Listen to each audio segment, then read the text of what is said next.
North Carolina lawmakers are at odds now over a bill proposed by Republicans aimed at giving gun permits for life. Yeah, under this plan, concealed handgun permit owners would never have to renew their permits. Opponents of the bill say it's dangerous because circumstances in your life can change over time and make you unfit to carry a firearm.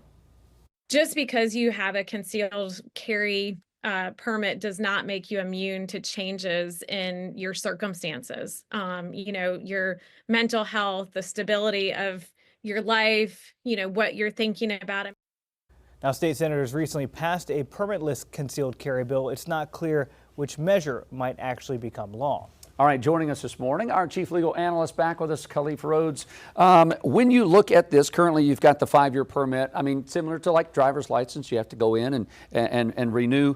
I want to talk about the pros and the cons of this, because we're going to have a divided audience that I'm sure are watching this. Let's start with the negative side. If we were to go a limitless, a lifetime permit. If you went with a lifetime permit, there'd be no background check during that process. When you go to renew right now, you go through the same process as you would in the first time. So not suffer from any mental or physical conditions that would bar you from having a gun. They do a background check, a mental check. That's probably what takes the longest part. While you're waiting, I have a concealed carry. That process, I know I haven't been admitted for any type of involuntary or voluntary commission by getting evaluated by a doctor. They're checking to see if that's occurred. Well, now, if you're on the other side, that's not happening. And so if there's no renewing, there's no rechecking of your background.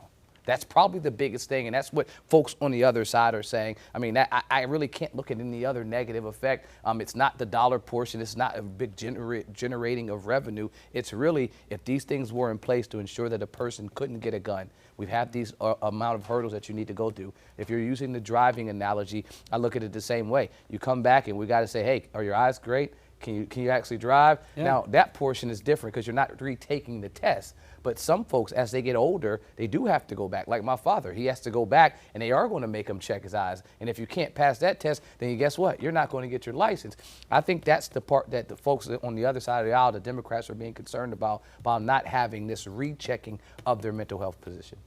Okay, so going to, I guess, the pros of this, right? Obviously, there is some cost by, the gun owner to have it come back in there, go through the permanent process to renew the permit and all that. That would cut down. And also, you're talking about Second Amendment rights, saying, okay, I've already proved that I can have this. Mm-hmm. What more do I need to do? I mean, but if you're on that argument, for the second part of your argument, if you're a gun rights limiting person, you're saying I shouldn't even have to prove that anyway. That's true. The Second Amendment says that I got a right to do this anyway, and you're adding this additional hurdle or step for me to carry it in the manner that I want to is already infringing on my constitutional rights. And so that's the argument that I believe that they would make. But then the other portion it's a time commitment. It's I have to go out of my way and I have to wait. And during that little interim, it is already kind of built into the system now. And under the current rules, you have 90 days to go back and get before it expires, because they have that buffer to ensure that we know it's going to take probably at least 90 days before we can hear back to see if your background check came clear before we will reissue you one. But I can understand and appreciate both sides of the argument.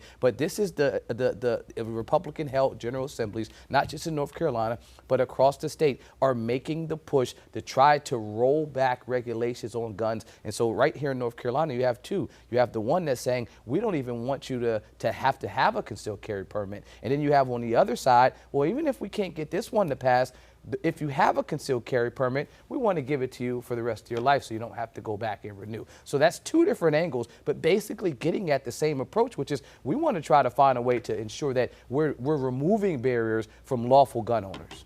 Quickly out of time, Khalif, where's the bill? You think it'll pass? I mean, I don't know. I can say I think there are numbers in the House to see this pass. I just think the governor vetoes both variations of this, of either Senate Bill 50 that just passed in this new House bill. I think once they both work their way through, there will be some need to find a way to get a person, at least if you're talking about the lifetime one, to ensure that they can have some mental background check. And I know we got short time, but we have to remember, we're always reacting. We're always reacting.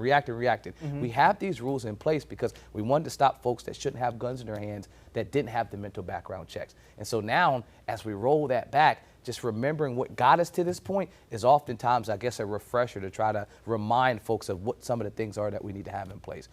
Definitely think these are steps in the right direction, just making sure that both sides are trying to figure out what they're trying to get in the end of this. All right. Again, our Chief Legal Analyst Khalif Rhodes breaking that down for us. Khalif, we appreciate you.